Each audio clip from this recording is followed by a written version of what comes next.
days. Actually, Jupiter's orbit, I think, is 11 years, just to give you an idea.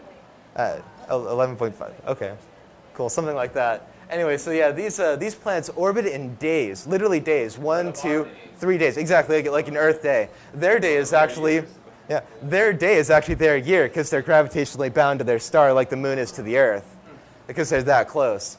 How big are their stars? Their stars, they range all across the board. They could be red dwarfs, which are like 100th of our sun, to stars that are 50 solar masses.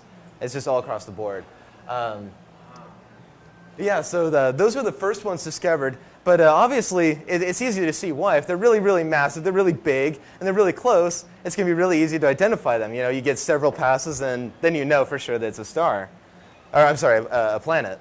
You had a question? It just seems like with all that mass moving that fast, that close to a star, why doesn't that star pull that mass off of that? They do, actually. In fact, that's what happens. This was a real problem, by the way, for the hypothesis, or it's now really a theory, for the formation of solar systems. Why would you have a gas giant in the interior of a solar system? All of ours are, way out there by Jupiter, Saturn, Uranus, and Neptune. Got them right that time. But yeah, so why were they like that? It's believed that they actually do spiral inward over time, and that Jupiter will do that eventually, but it's just very slow over many, many billions of years. I actually don't know that much about the orbital mechanics to talk much more than that, so I'll stop there. But yeah, it's believed that is how these kinds of planets die, though, is they get so close that they just get torn apart. They pass what's called the Roche limit, where the gravity is to their star is greater than the gravity holding it together. So the other kind that's been found much more recently are what are called giant Neptunes, like this one right here, with, again, a pretty catchy title. They're just a lot like Neptune, so they're a lot smaller. It's kind of getting closer and closer to that magic Earth mass that we'd all like to find. And then the last kind are, until now, have been these so-called super Earths. Now, super Earths are just like you can imagine, Earth-like planets. They're rocky, but they're extremely massive. They're like 3, 4, sometimes 8 Earth masses.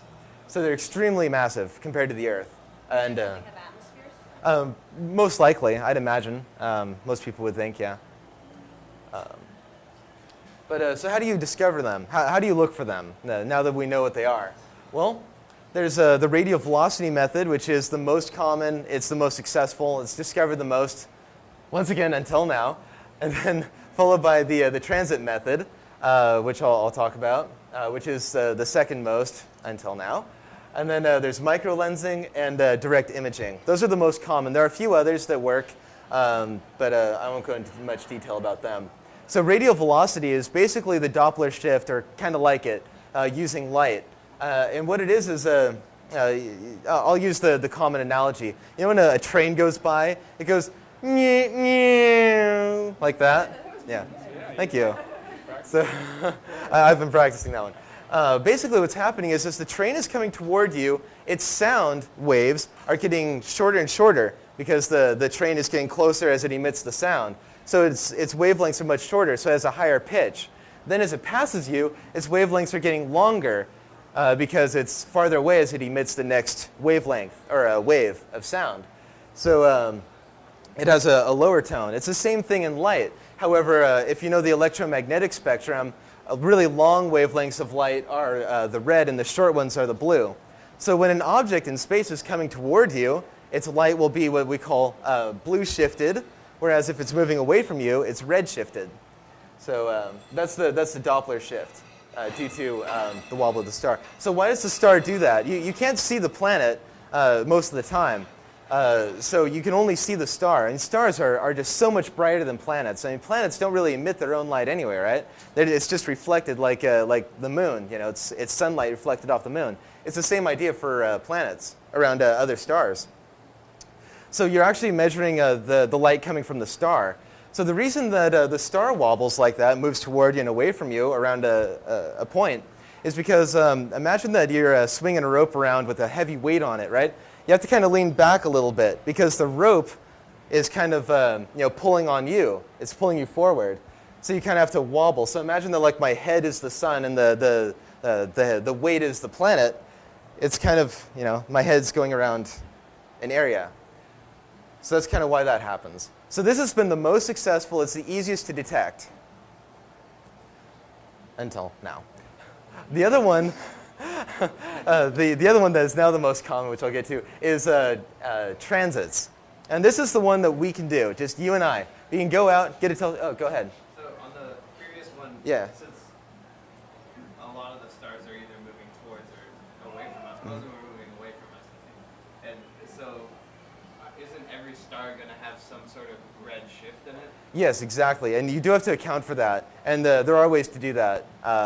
But yeah, that is taken into account. And also, you'd know if the red shift is matching up with the blue shift anyway, right? They should be pretty much the same value, more or less.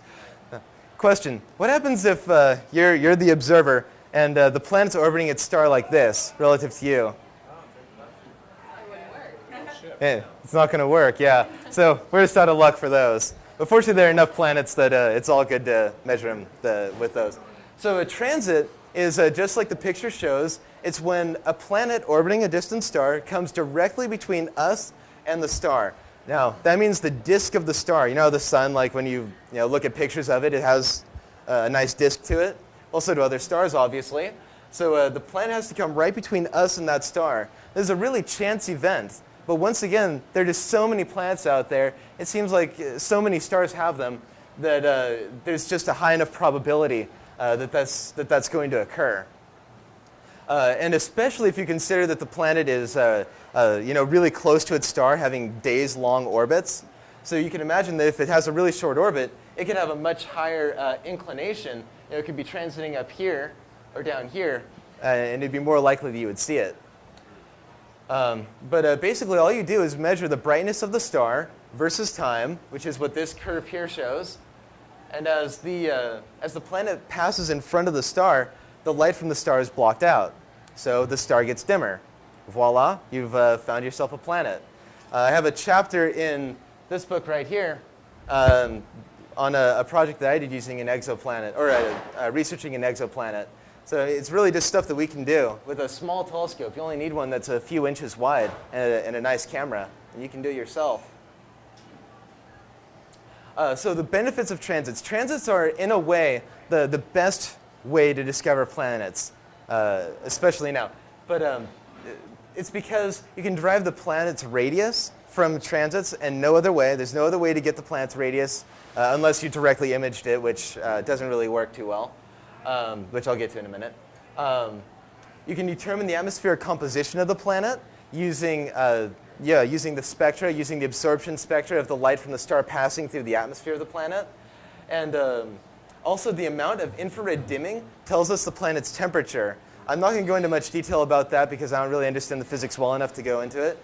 But basically, this is a planet called HD 189733b. There's going to be a test on Monday, by the way, so make sure you got that down. At least it's HD.